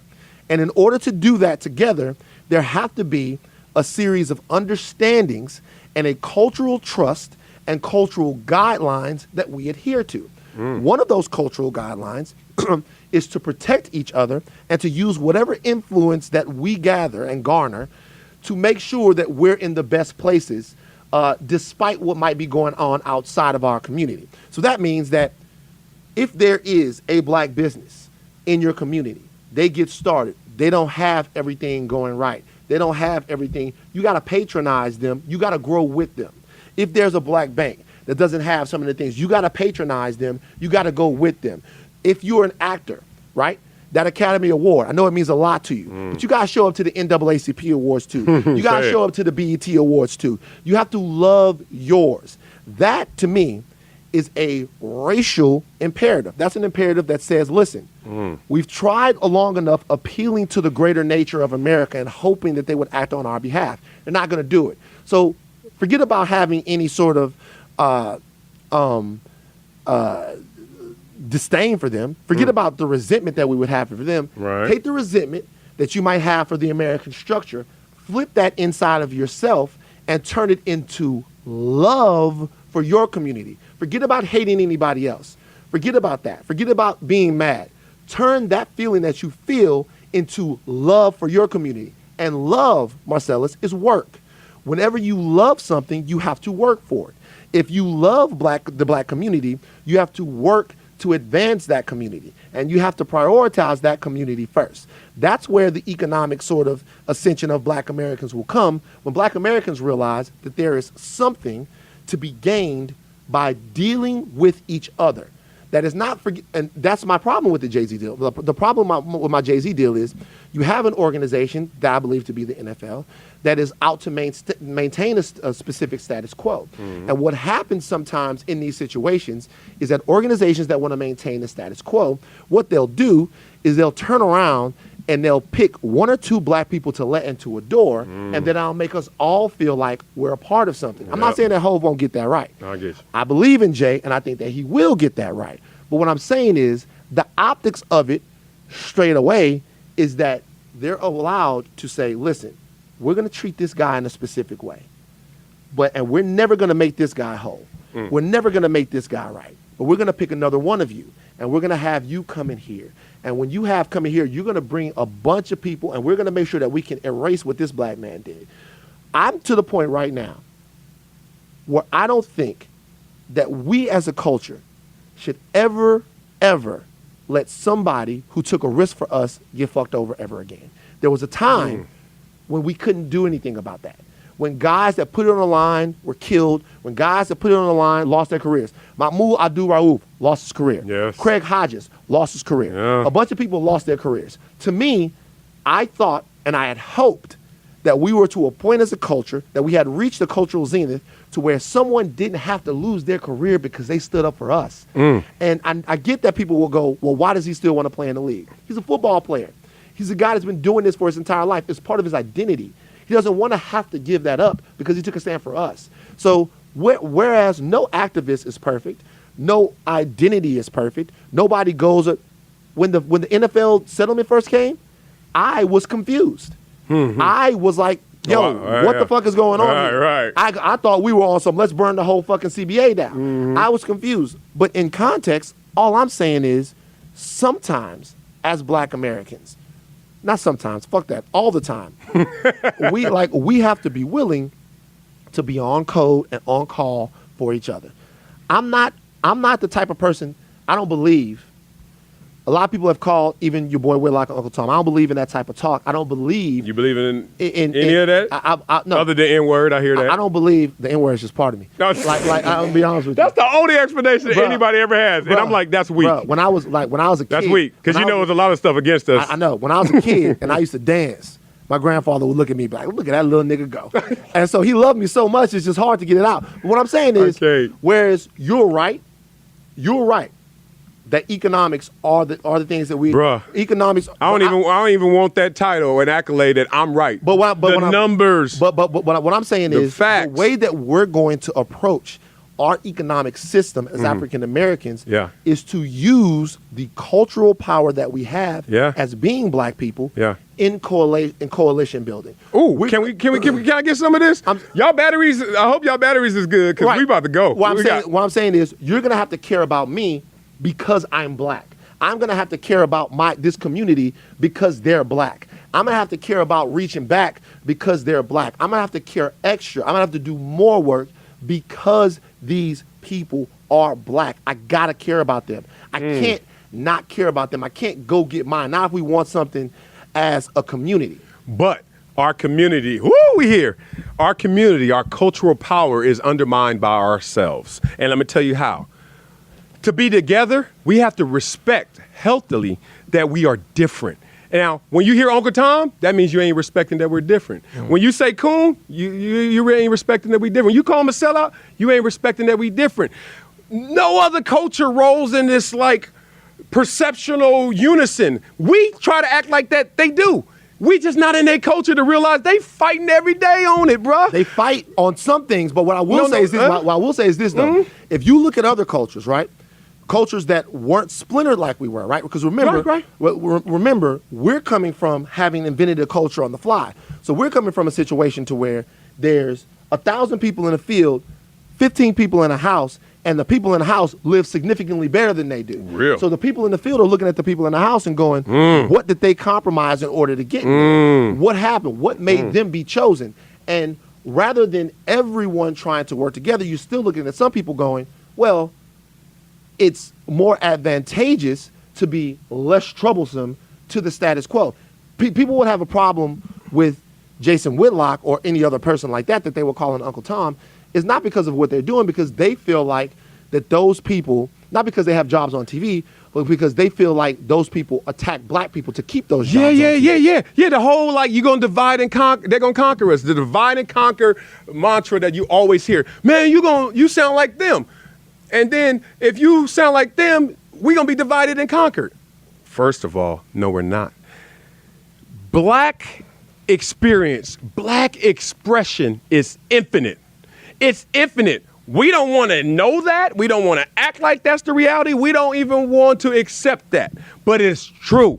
Mm-hmm. There are black people voting for Trump that are as black as any other black person who can't doesn't. Be that black.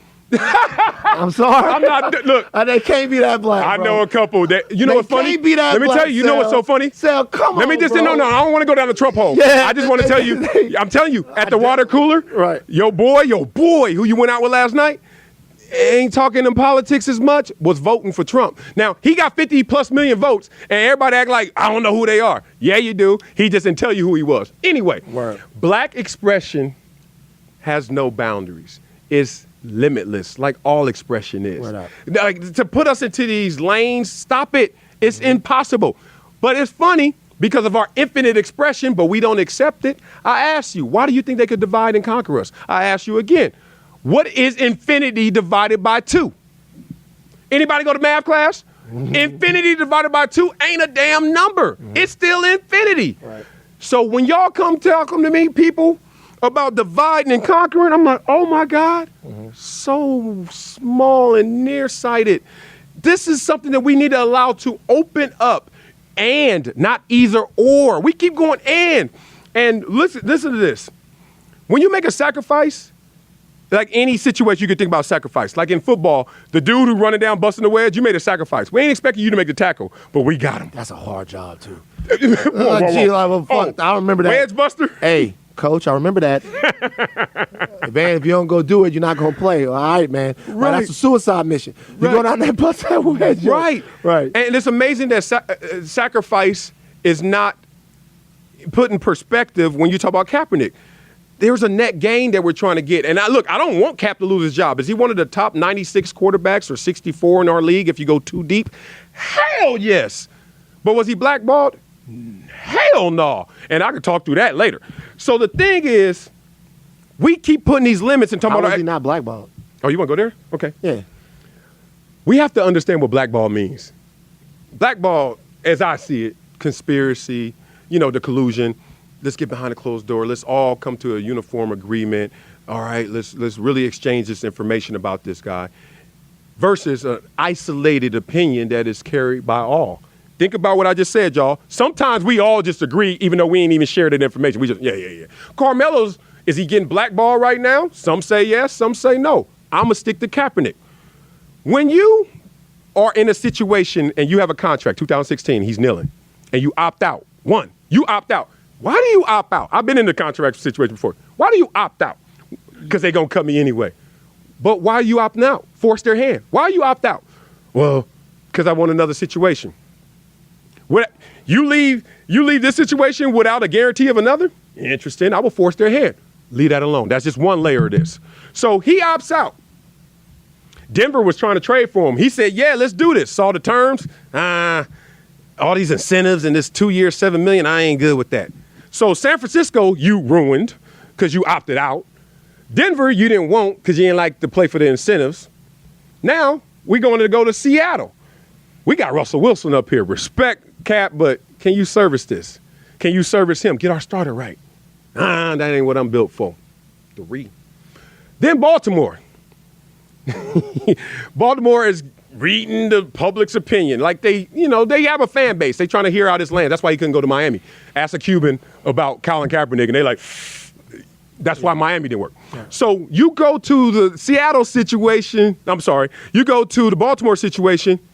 Ray Lewis standing up there, trying to go behind closed doors with Steve Biscotti, the owner. Hey, man, I don't know. I know good. I know bad. I don't know the situation. I'm trying to look out for the brother. Let's do it. Bah, bah! Nessa fires off a tweet. Ray Lewis is the coon, the owner hugging him. slave master, owner, I don't know who he's supposed to be, Django stuff. 4. 4 that you contributed to. Now, it's funny, his own mentor, Dr. Harry Edwards, said 2 things that just jumped off the page to me. One, he said to the NFL, do not make this man a martyr. He told Roger Goodell, do not make this man a martyr. Find a way to give him an opportunity. Because if you don't, and if he dies on this cross of kneeling, oh, y'all gonna religify this guy and send him into martyrdom. It happened. 2 things. The second thing was, he said to Kaepernick and Reed, he said it about him. To be the inspiration of a movement doesn't mean you have to be the leader. And that's a fire to shot at him too. Advisor. My point is this: if you leave TMZ, you just leave. And then you got 3 other entities showing real interest, and you like, plop, plop, plop. Now you jobless, and I come through your crib, I'm like, what a tequila? And you're like, man, they blackballing me in the industry. Huh? What just happened, bruh? See, I'm so invested in this, and I tell you, from day one when Kaepernick kneeled, I said to Kelvin Washington, shout out to my boy, as we were hosting our radio show, I don't know about this. I asked everybody out there right now, if Antonio Brown wanted to be the leader of a movement about systemic oppression, racial injustice and discrimination and police brutality, would you not sit there and say, I didn't hate from hello. I said, let me watch Kaepernick, because I knew Kaepernick before, but I don't know him well enough to hate. Right. And I'm sitting there watching, and I'm like, no slander to Antonio Brown, but we all gonna sit there saying, okay, we're watching. You know, don't forget who Cap was before this. Sure. So I'm respecting this newfound mindset and everything. happens in life of everyone. Happened to me, happened to everybody, I hope. If not, you ain't evolved yet. Yeah. Right. So I'm not disqualifying them, but I'm watching. And then what happened was, in that situation, it started to immediately go south. Immediately, but we are all blinded by the cause. So we just stopped looking at the character. What's the first thing he did wrong? I tell you. And I'm only saying wrong because I got to be binary, so we ain't got to spend 20 hours on this. First thing he did was a misstep. He sat down, and then they told him, can you kneel, the Army veterans and everyone, can you kneel instead of sit down? All right, so we go there. I got this thing listed because I just want to educate. It ain't about how good I look and how real my ego. I just want people to understand that. He wanted to kneel before he was a backup, too. I hate that narrative. Stop. Colin Kaepernick was still a starter. He had like 3-4 surgeries, lost a ton of weight, and everybody's like, oh, so soon as his career's over, he wants to kneel. No, he was talking about this even when he was the man, but he was going through the rehab. He couldn't fight Blaine Gabbert off, so he missed a lot of time in the offseason, so he kneels. Then he sits. Then that turns to kneeling. Requested the trade I talked about. Then you kneeling, what's the second verse? You know what happens to his second verse? What was the second verse? Malcolm X shirt with who on it? Fidel Castro. Now the media like, wait a minute. Castro has been accused of killing 73,000 people because of their political beliefs. You sure that's who you want to? Day one of your movement, you want to go someone who was so polarizing? He did. Church visit. He had a scheduled church visit. And all the, in our hood, what'd you say about LA? It's known to flake, but don't flake. Right. Especially if you're the leader of a movement, self-appointed. He didn't even show up at the church. They disappointed, whatever. Jed York immediately gives him $1 million. Yeah. Colin gave $1 million. Jed York, the owner, gave $1 million. That's $2 million. Yes. Jed York sets up privately, a lot of people don't know this, a meeting of all the police chiefs, because this is your cause, right? In the area. After giving $1 million, did Kaepernick show up? After saying, yeah, I'm going to be there, let's set it up, let's go. Did Kaepernick show up? Okay, let this live. I'm going to go through this. Don't interrupt me. The pig socks. I ain't tripping on that, but that's just something to trip over. You got to remember, in the NFL world and circles and security, all of those guys are like retired FBI, retired police. Like the dude who makes sure that no one robs us when we sleep in our hotel rooms is a police officer or a former police officer or off duty. And you go there on them. Now, you're still the leader of a movement that we trying to fully interpret, digest, and really activate. But this is what you're doing. Then he goes out there and talks about he doesn't want to vote. People fought for our right to vote or not vote. So I'm not tripping on that. But guess what he did? He said that Hillary Clinton and Donald Trump were pretty much the same. How has that aged? Let y'all live. Now he's not leading and speaking because he keeps stepping in it. See, remember, I'm from Black Expression that my grandma said you could question God, baby. So I could question any man. Right. So he ain't leading, he ain't speaking, opts out the deal, said he ain't gonna kneel anymore, then retracted that. Whatever. Misreporting, whatever. Then it started to go sideways. Y'all would think that's sideways. Not for me. I was like, it takes time to learn activism. This is a new world for him. I'm not going to shoot my brother down. But guess what happened then? What? Oh, the sellouts and coons and stuff started to come. And like I said, with the Ray Lewis and everything. Then it was Malcolm Jenkins. Eric Reed literally fought Malcolm Jenkins on a football field because Malcolm Jenkins became the leader of the Players Coalition. $89 million. Kaepernick is given $1. Jed York is given $2. I don't know the rest of their records because they're not public. But I don't think it was $89 million. Right? So somebody is getting $89 million because of your activation. Kaepernick, come aboard. You know what Kaepernick did? Only if you give me leadership position as a different division. A coalition with intra-division? That's interesting.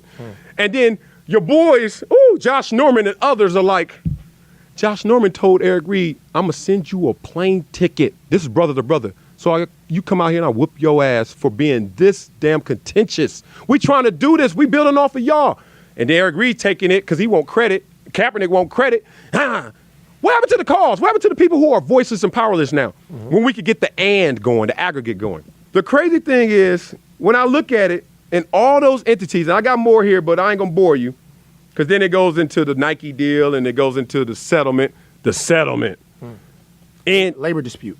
Respect. Back pay for a labor dispute. I'm glad you fell into that hole, too. Wasn't a fact. Don't you get defensive with me. I love you too much. It's not. It's a fact. Back pay for labor dispute. Okay. So what you should ask yourself is that if the NFL, which hadn't done anything, which 32 owners, let's start there. So 32 owners or X amount of owners all have the same opinion about Colin Kaepernick, but they don't have the same opinion about not guys. Not 32 because he eliminated 4. Whoever. Right. But there is a large the rest of contingent. these guys have the same opinion about Colin Kaepernick, but they can't seem to agree about a guy who took a stand for social injustice. But they can't seem to agree about guys who get DUIs. Oh yeah. Guys who worse crimes beat the hell out of women. Murderers, manslaughter. Who manslaughter, all that. They can't agree about those guys. Yep. So those owners can't get to a 28-32 consensus owner thing about those guys, but they can all agree about a black man who stands up for social injustice. That's very telling. Number two, secondly, if in fact those owners didn't think that they had colluded, they have an infinite amount of money. Why would they ever settle that? Oh, that's easy. Why? All right, so what's the first one?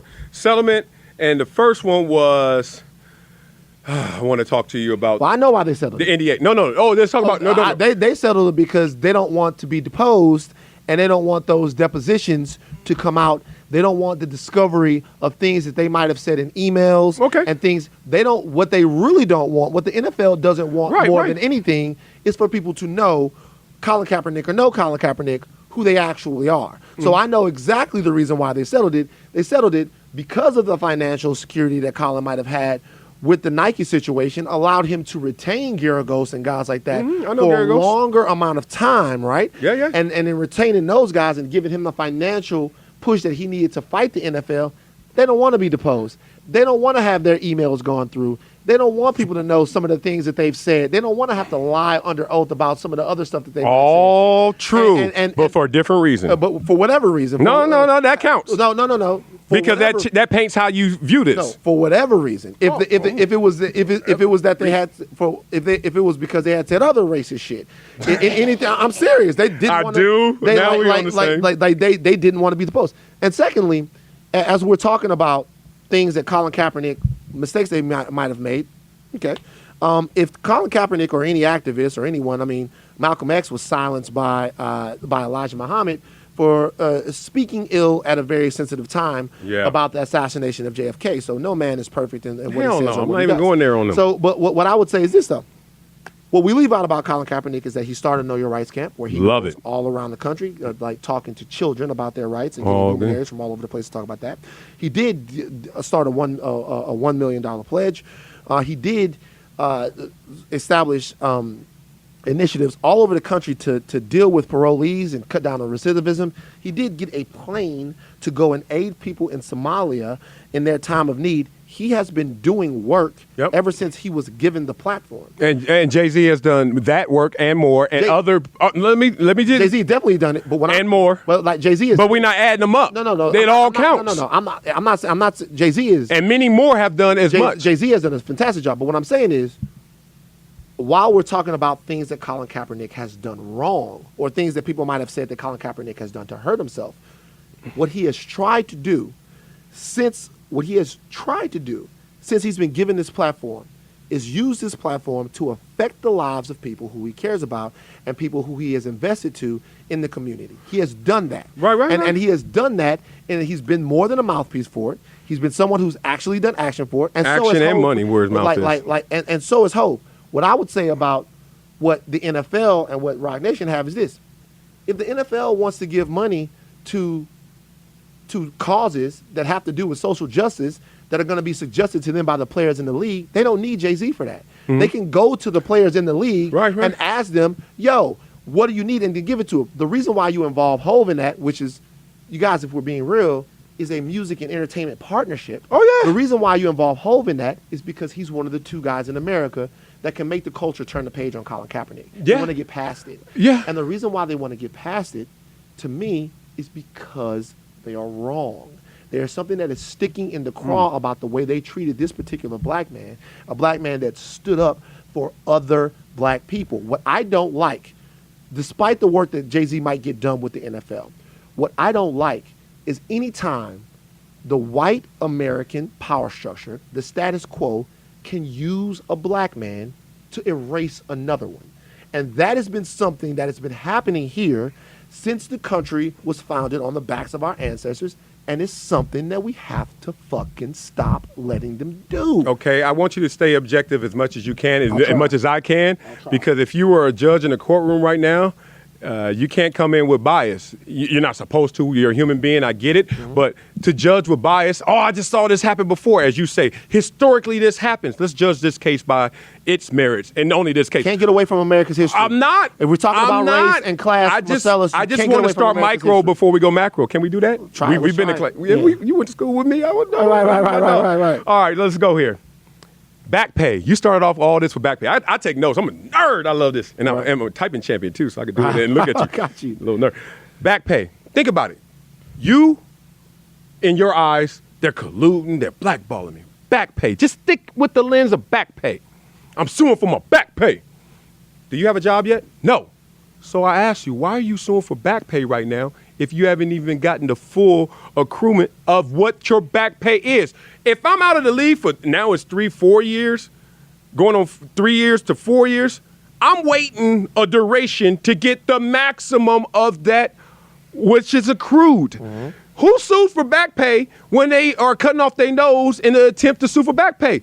Cap still ain't in the league. That back pay is still growing, but he already sued for it. They're gonna sue again. Okay, respect. If it doesn't, I don't know if double jeopardy counts in this situation. No, it doesn't. I mean, I can't say for certain. Right. They're gonna sue Let's be careful here. But I have a strong feeling that if things don't go right, that this suit will be brought back. Okay, but I'm just pushing back to say, ain't it interesting that the homies say, man, I'm suing Target, man. They let me off for back pay and they all colluding and stuff. And you're like, all right.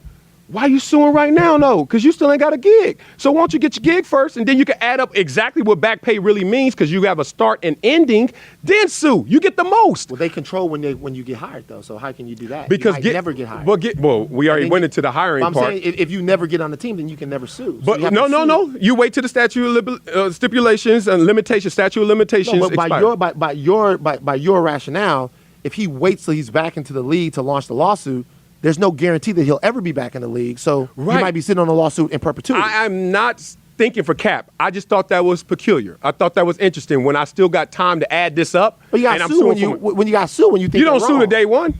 I know he didn't. What's back pay day one? Well, why didn't you sue day one? Well, he didn't sue day one because there wouldn't have been enough evidence of collusion because it wouldn't have drug on long enough. So after a couple of years, and Nathan Peterman throws 9 interceptions in 15 seconds, and you start to look at things and go, there's something going on here. Once you have sort of an evidentiary thing there, after a while, I get it. You go, this looks bad. Let me. I respect his position in doing it, but I thought that was a little interesting. Me personally, if I had the dough, because you ain't got enough dough to ever fight the NFL, so let's not act like he was waiting to get his big bank up to their big bank. No. So you pick a point where you're like, enough evidence, and I want to sue for back pay, but back pay is still growing.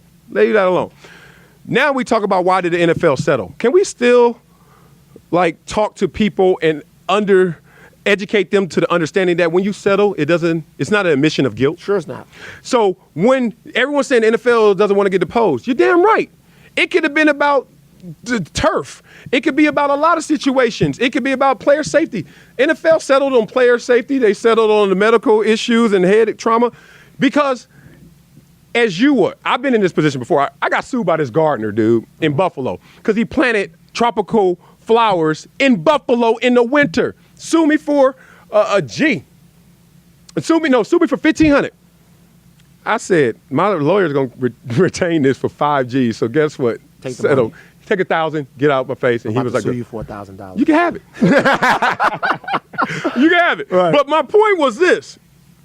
People always think that since you settle, what you got to hide. It's amazing we look at things if you ask somebody why, and if they ain't got nothing to hide or protect, they answer, matter of fact. But if you ask somebody who got something to hide and protect, why? Guilty. The NFL got so much. They made $15 billion last year. You think they want to open up a can of worms and discovery, no matter what the issue is in terms of knowing their books and their agendas, good, bad, or ugly? The timing of the settlement, post-Nike deal, makes me think that the NFL understood that it would be a longer process to drown Colin Kaepernick financially than they thought that it would be. Oh, yeah. And so because it was a tougher fight than they thought. Right. Because of that, and the fact that they didn't want to be deposed, and all these things, they decided it would be better off to settle. Do I know for a fact that there was some kind of smoking gun to collusion? No. Probably wasn't. That's nearly impossible to find usually. There probably wasn't. Usually. But what I do know is that at some point, these guys decided it's better if they don't know what it is that we're thinking. And so maybe not on this issue is all I'm saying. But maybe not on this issue. Or maybe because. Maybe on a litany of issues. Right. So they got other lawsuits going on at the same time, bro. This is my whole point. Right. And it's good that we're talking about this as in depth as we are. Thank you. That's what I want. But this is what this is my thing. What I'm gonna ask you right now. All right. Is very simple, because you're a heady brother. You're a good brother. I've never heard anyone say a bad word about you. Oh, you ain't been checking the last week or two. Like you're a good brother. Mm-hmm. Do you believe that what Colin Kaepernick did, looking at his world and trying to affect it to minimize systemic oppression, police brutality, don't you think he did the right thing? Do you think he did the right thing? In everything he's done, every step of the way from Not the first kneel. No, I'm just saying in totality. I'm talking about in totality. I'm not going to go micro. In totality. Like, no. I'll tell you no, and I'll tell you why. So you don't think Colin Kaepernick did the right thing? No. Here's why. When you're at the lowest rung, designated by society when you had no choice, when you're black and poor and in the ghetto, that's what this world has made the epicenter of hell. Like anywhere in this world, you go there, black, poor, ghetto, especially in America, whew, you're under a full attack. You get out, you're never going to escape the race conversation. But if you can change condition, you can change things. If I had to vote, Kaepernick did right or did wrong, I would vote wrong because I'm into resources. I'm into materializing. I'm into monetizing. He's done tremendous, 2 million that I know of, and probably millions more. But then I watched J.J. Watt, different cause, different reason. Just instead of being adversarial, and it's a different cause, so it's tough to be adversarial with hurricane relief. But in Alliance. Guess what he raised? $41.6 million on record. $2 million on record, $41.6 million. But No, don't do me like that. But don't do me like that. cause is so. JJ Watt, this is a black I'm man not even standing talking up for about. black I'm not going people. black and white. I'm just going first. If we gonna get some measurables out of this, You can't. But the two. I'm things not aren't- done. Okay, I go love for you it. too. Yeah, go. So look, I'm thinking like that's interesting. I'm not even gonna compare JJ Watt and all that. I just like when he had everyone either loving him for the cause or loving to hate him because they was against the cause. You got him. You Floyd Mayweather. You Money Mayweather. That's why he's the highest paid athlete, because he got you either loving him or loving to hate him. Polarizing. Kaepernick had that. And he's winning every award and he's on everything. And then he gets silent. My little joke is like, bad boys move in silence. And bad leaders. Michael Eric Dyson said you need two people in any protest. Somebody outside agitating and somebody inside activating. Ha! We got Hov inside activating. We got him outside agitating. We should be pumped. But we not, because we choosing, because Kaepernick and his camp has made us choose when the cause is getting lost in that choice. Here's my thing. Why All I would say is those guys, the guy outside and the guy inside, they need to be on code. They be on code? They need to be on code. That's all I would say. Yeah. I would say that if like the guy inside, if the guy outside and the guy inside aren't on code, then one can be played against the other one. Yeah. And so for me, I get what you're saying. Cap went silent, but he never stopped doing work. Now you're at my point. I have a foundation. People coming at me so sideways, I just laugh because I tell you that reason. Long story short, this guy got off a plane that he was a hostage, Stockholm Syndrome going on, the airline, flight attendants, intimate, mentally at least, with the guys with the guns and stuff. He walks off the plane, and they're like interviewing him. Were you scared, crazy, shook? Like, people walking through here with guns and stuff. Oh my God. You know what he said? What? I've been scared. If you know what he meant and what he said was, I went through the Holocaust. Now, Can't be scared. I used up all my scared. Use them. Me too. So when I use up all my scared, then I could really clearly see what your intentions and what you're really here for. Kaepernick in this situation, why I vote wrong is because I have a foundation. I won Man of the Year, Walter Payton, NFL, 3 times for my squads. 3 times. And you know what I didn't do? I kept working, and I still do work. But I'm not going to stand up with that responsibility and connect with the voiceless and powerless and then go silent on them, even if I'm still working, because that's a responsibility that comes from when you take that knee. Now it's time to take a stand. Everybody has to join in. And that's why I kept silent. But I was leaking, because I was like, that's a huge responsibility. You know what I mean? So many dudes I know that go to their camps, they have their foundations, they give them millions of dollars. Let's not act like Kaepernick didn't want to be more than that. He did. But when you are supposed to be more than that, you have to be all of that. And he didn't. He let that go short. I don't like to compare him against J.J. Watt, Jay-Z, me, anybody. But if I say, damn, I've been able to do X, and I've been doing that in silence relative to what he did, and you only did X plus? I just think it's so, that's my issue. I know it's so unfair to compare what a lily white boy does after a hurricane to a black man that's trying to get America. Go to Jay-Z then. To a black man that's trying to get America to look at themselves in the mirror and address the way they're treating. I'm the just talking people about activation and alliance. That they have historically stripped of their humanity, and the fact that the times that this happened in. Listen, this is what I will say. Me and Marcellus disagree about this. We agree on the hot dogs. We agree on a great. The battery's going dead now. We agree on a great many other things. Actually, I don't even know if the battery's going dead. John's back there. We agree on a great many other things. This is what I'll tell you. We are going to leave this conversation in disagreement, but not in like discord. Or in we're not gonna like, you know what I'm saying? Like, that's how they roll though. I mean, look, I know other people out there will. I'm never that way. I don't shoot at you like that. I just like, look, my biggest problem with Cap is that if he ain't sticking up for himself and silencing all this, then why should I? Keep doing your works, but do those works in a manner that didn't need all of these people attaching their hearts and minds to you, and then it feels like, what's next? And no one has that answer. You know when you're in turbulence on a plane, what calms you? This is your captain speaking. Everything's okay up here. But if you don't hear that from your captain, you know what you're thinking? Woo! Nah, man, listen, I'm going to be honest with you on that. Woo! That's the best point. Woo! That's the best point that you made today. Woo! The best point is, as soon as the plane wobbles a little bit, I need you nigga, get on the little mic and tell me. Right. Because they'll even tell you sometimes before, hey, just let you guys know. It's going to be a little bumpy right here. Right. We got to turn off the stop Come on, man. But if it just starts shaking and I don't hear You nothing, don't hear anything. and you see the flight attendant running for the seat, you think we about to go on in, baby. You think it's been fun. Hey, the white person that we have left, clap for this brother Marcellus. They all gone. They're like, I'm out of here. We did this for a while. Dividing our It's country. great. All right, so tell them about everything that you got coming up, bro, and everything that you got going on. Oh, man. I'm going to speak for yourself every day, noon Pacific to 1:30 with Jason Whitlock. Your boys in the community. Got a few events coming up. Check out MarcellusWiley.com. And before we move on, because I want to say this. Say it. Before we move on, there are going to be people that are going to divide this up, right? As they There are should. going to be people that are going to be on both sides of this. I don't want you to just say what you just said.